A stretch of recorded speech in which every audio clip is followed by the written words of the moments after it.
నమస్తే, welcome to iDream. నేను మీ మాధురి. మనకి ప్రతి ఒక్కరూ హైఫై లైఫ్ గడపాలి అంటారు, దానికోసం కష్టపడుతూ ఉంటారు. సరైన పొదుపు మార్గం తెలియక చాలామంది నష్టపోతూ ఉంటారు. అయితే మ్యూచువల్ ఫండ్స్లో పెట్టుకుంటే ఈజీగా మనీని దాచుకోవచ్చు అంటారు. కొంతమంది మ్యూచువల్ ఫండ్స్లో కానీ స్టాక్స్లో పెట్టుకున్నప్పుడు మనకి నష్టపోతున్నామని కూడా కొంతమంది అంటారు. అసలు మ్యూచువల్ ఫండ్స్లో పెడితే బెటరా, స్టాక్ మార్కెట్లో పెడితే బెటరా, ఎలా పెడితే మన మనీ మనకి మంచి మార్గాన్ని చూపిస్తుంది, మనకి ప్రివరేజ్గా బతకడానికి మన మనీ ఎలా దారి చూపిస్తుంది, డీటెయిల్గా చెప్పడానికి మనతో పాటు ఉన్నారు బొనిగెల సాల్మాన్ గారు, మ్యూచువల్ ఫండ్ డిస్ట్రిబ్యూటర్. తనని అడిగి డీటెయిల్గా తెలుసుకుందాం. Hello sir. సార్, ప్రతి ఒక్కరి కళ లగ్జరీగా బతకాలి, లేదు అంటే మినిమం స్టేటస్ మెయింటైన్ చేయాలి అని. ఒక సామాన్యుడు ఒక స్టేటస్ మెయింటైన్ చేయాలి అనుకునేటప్పుడు ఆయన పెట్టుబడులు అనేవి ఎలా ఉండాలి అంటారు? మంచి క్వశ్చన్ అడిగారమ్మా మాధురి గారు.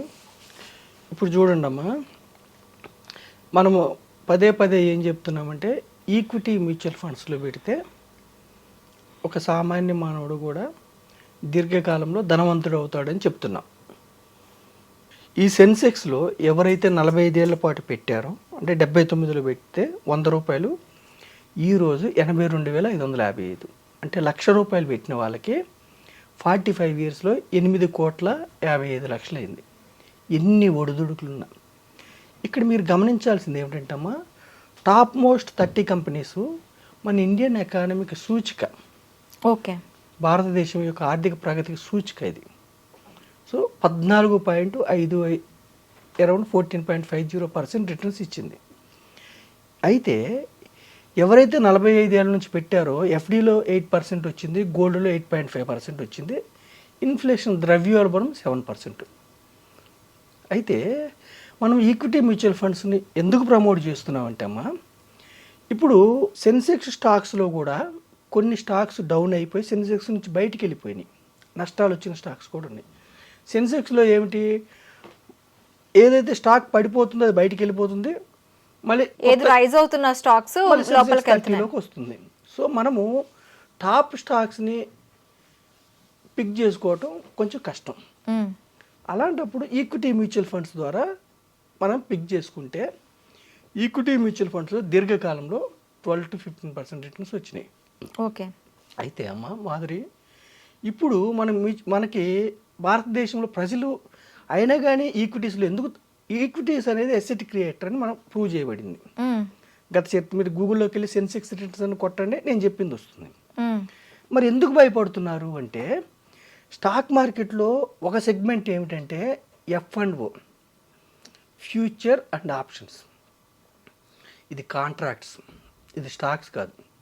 అయితే ఒక 5 లక్షలు 10 లక్షలు హార్డ్ ఎర్న్డ్ మనీ తీసుకొచ్చి F&Oలో పెడితే ప్రాబబిలిటీ, 0 అయ్యే ప్రాబబిలిటీ F&Oలో ఉంటుంది.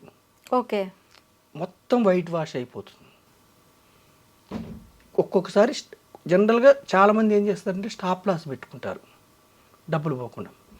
ఒక్కొక్కసారి ఎక్స్ట్రీమ్ కండిషన్స్లో విపరీతంగా హై అయినప్పుడు కానీ విపరీతంగా డౌన్ అయినప్పుడు కానీ F&Oలో స్టాప్ లాస్ పెట్టుకుంటే కూడా దాన్ని ట్రిగ్గర్ చేసి వెళ్ళిపోయి హ్యూజ్ నష్టం వచ్చే అవకాశం ఉంది. అంటే సెబీ డేటా ప్రకారం అవుట్ ఆఫ్ 100 పీపుల్ 90 పీపుల్ F&Oలో నష్టపోతున్నారు. ఓకే. అందుకనే ప్రజలు ఏమనుకుంటున్నారంటే, తెలియని వాళ్ళు స్టాక్ మార్కెట్ అంటే F&Oలో పెడుతున్నామని తెలియని వాళ్ళు ఇలా మోసపోతున్నారు. స్టాక్ మార్కెట్ అనగానే F&O అనుకున్న వాళ్ళు, ఇది ఒకటే అనుకున్న వాళ్ళు డబ్బులు పోగొట్టుకుంటున్నారు. ఓకే. బాగా ధనవంతులు కూడా ఏమిటంటే, మనం ఆల్రెడీ ధనవంతులు అయ్యి ఉన్నాము, ఇక్కడ పెట్టి పోగొట్టుకోవటం ఎందుకని రావట్లేదు. ఓకే. F&Oలో పేదవాళ్ళు తెలియక కొంతమంది పోగొట్టుకుంటున్నారు హార్డ్ ఎర్న్డ్ మనీ. సో నేను F&Oని నాలెడ్జ్ ప్రకారం పెట్టుకుని ఆడుకుంటారా మీ ఇష్టం, F&O చేస్తే మీ ఇష్టం. సెబీ రెగ్యులేటెడ్ అది కూడా, F&O కూడా, ఫ్యూచర్ అండ్ ఆప్షన్ ఇంట్రాడే. నేనేం చెప్తున్నానంటే అమ్మ, డైరెక్ట్ స్టాక్స్ కొనుక్కోమని కూడా చెప్పకుండా, డైరెక్ట్ స్టాక్స్ కొంటే కూడా ఏ స్టాక్ పిక్ చేయాలో ఏది అమ్మాలో మీకు తెలియనప్పుడు ఈక్విటీ మ్యూచువల్ ఫండ్స్ నేను ప్రమోట్ చేస్తున్నా. ఈక్విటీ మ్యూచువల్ ఫండ్స్లో పెద్ద అడ్వాంటేజ్ ఏమిటంటే అమ్మ, కంపెనీస్ మన డబ్బులు తీసుకొని పారిపోవు, సెబీ అండర్లో ఉంటాయి. మనం పెట్టిన డబ్బు లక్షల కోట్లు అయింది అనుకోండి, ఏమో ఆ కంపెనీస్ వెళ్ళిపోతే ఎట్లా? సెబీ అండర్లో ఉంటాయి మ్యూచువల్ ఫండ్స్, అసలు పారిపోవటం అనేది ఉండదు. రెండవది ఏమిటంటే, మనం 100 రూపాయలు పెడితే కూడా 30 నుంచి 40 కంపెనీలో మన యొక్క స్టాక్స్ కొనుక్కోవచ్చు. మూడవది ఏమిటంటే, ఒక ఫండ్ మేనేజర్ ఉంటాడు, ప్రొఫెషనల్ గైడెన్స్ ఉంటుంది, అంతా బాగుంది. అయితే మనం ఎందుకు ప్రమోట్ చేస్తున్నట్టు equity mutual funds? Equity mutual funds risk లేదా అంటే రిస్క్ ఉంది. ఇప్పుడు ఇక్కడ కూడా 10 లక్షలు 5 లక్షలు పెట్టాడు, ఇక్కడ జీరో, ఇక్కడ F&Oలో జీరో అయిపోయే ప్రాబబిలిటీ ఉంది. ఇక్కడ ఉంది ఆ ప్రాబబిలిటీ? ఉండదు. డైవర్సిఫైడ్ ఈక్విటీ మ్యూచువల్ ఫండ్ పెడితే ఒక 10%, 20%, 30% డౌన్ అవుతుంది, కానీ జీరో అయ్యే ప్రాబబిలిటీ లేదు. డైవర్సిఫైడ్ మ్యూచువల్ ఫండ్, డైవర్సిఫైడ్ అన్ని రంగాల్లో స్టాక్స్ కొంటాం. ఒక రంగం కాకపోతే ఇంకో రంగంలో మనకి ఆ స్టాక్ అనేది వర్క్ చేస్తుంది. డైవర్సిఫైడ్ మ్యూచువల్ ఫండ్లో పెడితే ఉంది.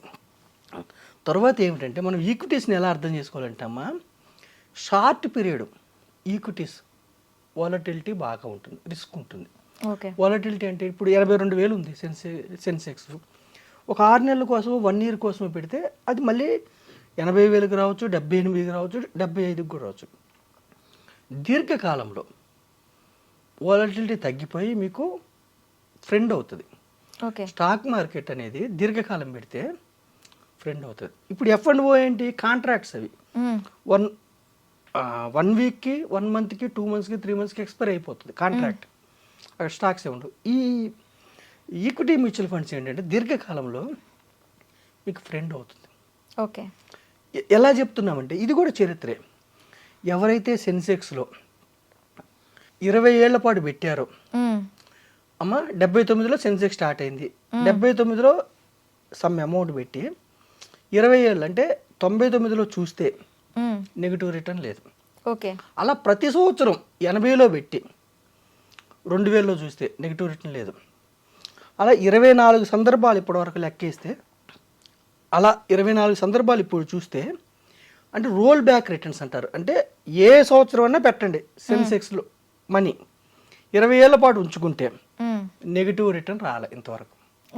హిస్టరీ అంటే సెన్సెక్స్లో, ఈక్విటీస్లో 20 ఇయర్స్ ఉంటే గత చరిత్రలో నెగిటివ్ రిటర్న్స్ రాలే. పైగా 20-25% మ్యాక్సిమం రిటర్న్స్ వచ్చినాయి. వరస్ట్ రిటర్న్ 8-9% వచ్చింది. అంటే FD కంటే కూడా ఎక్కువ రిటర్న్ వస్తుంది. ఒక్కసారి మాత్రమే 2002లో మాత్రమే 9% రిటర్న్ వచ్చింది. అంటే అంతకుముందు 20 ఏళ్ళ క్రితం పెడితే, అంటే మీకు 20 ఏళ్ళు ఉంచితే నెగిటివ్ రిటర్న్ లేదు. పైగా మ్యాక్సిమం చాలా సందర్భాల్లో 20% రిటర్న్స్ వచ్చాయి. యావరేజ్గా సెన్సెక్స్ రిటర్న్ 14%. సరే, బాగుంది. 20 ఇయర్స్ లాంగ్ టర్మ్. 15 ఇయర్స్ పెట్టాడు. అంటే ఎవరైతే ఇప్పుడు 2024లో పెట్టారు ₹1,00,000 సెన్సెక్స్ ఇండెక్స్ ఫండ్లో, 15 ఏళ్ళు ఉంటే గత 15 ఏళ్లలో నెగిటివ్ రిటర్న్ లేదు. అంటే లాంగ్ టర్మ్ గా దీనిలో పెట్టుబడులు పెట్టాలి అంటారు. నెగిటివ్ రిటర్న్ లేదు. 15 ఏళ్ళు. 10 ఇయర్స్ పెట్టారనుకోమ్మా, రోల్ బ్యాక్ రిటర్న్స్ ఒక్కసారి నెగిటివ్ రిటర్న్ వచ్చింది 2002లో. అంటే మనం ఇక్కడ ఏం చెప్తున్నామంటే అమ్మా, ఈక్విటీస్ వెల్త్ క్రియేటర్స్. రియల్ ఎస్టేట్లో వెల్త్ క్రియేట్ అవుతుంది. దానికి ఉండే ప్లస్లు దానికి ఉంది, దానికి ఉండే నెగిటివ్ దానికి ఉంది. ఓకేనమ్మా. లిక్విడిటీ ప్రాబ్లం రియల్ ఎస్టేట్లో. ఈక్విటీస్లో వెల్త్ క్రియేట్ అవుతుంది. ఎక్కడవుతుంది? F&Oలో చెప్పట్లే మనం. F&Oలో ప్రాబబిలిటీ లాస్ అయ్యే ప్రాబబిలిటీ ఎక్కువ అని సెబీ డేటా. మనం ఏం చెబుతున్నాం? Equity mutual fund. Direct stocks కూడా నేను చెప్పట్లే. స్టాక్స్ నాలెడ్జ్ ఉంటే మీరు తీసుకోండి, ఎప్పుడు ఎగ్జిట్ అవ్వాలి, ఎప్పుడు ఎంట్రీ అవ్వాలో చూసుకోండి, పర్వాలేదు.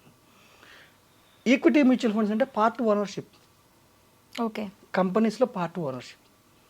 ఇప్పుడు లార్జ్ క్యాప్ ఫండ్ తీసుకున్నాం అనుకోండి అమ్మా, మన భారతదేశంలో ఉన్న 30 టాప్ మోస్ట్ దుర్భేద్యమైన కంపెనీస్లో మీకు ఓనర్షిప్ వస్తుంది. టాప్ మోస్ట్ బ్యాంక్స్లో ఓనర్షిప్ వస్తుంది. టాప్ మోస్ట్ IT కంపెనీలో ఓనర్షిప్ వస్తుంది. చదువు లేకపోయినా పర్వాలేదు, పెద్ద ఉద్యోగం లేకపోయినా పర్వాలేదు, లార్జ్ క్యాప్ ఫండ్స్ తీసుకుంటే you will become part owner of top companies. Okay sir, thank you very much.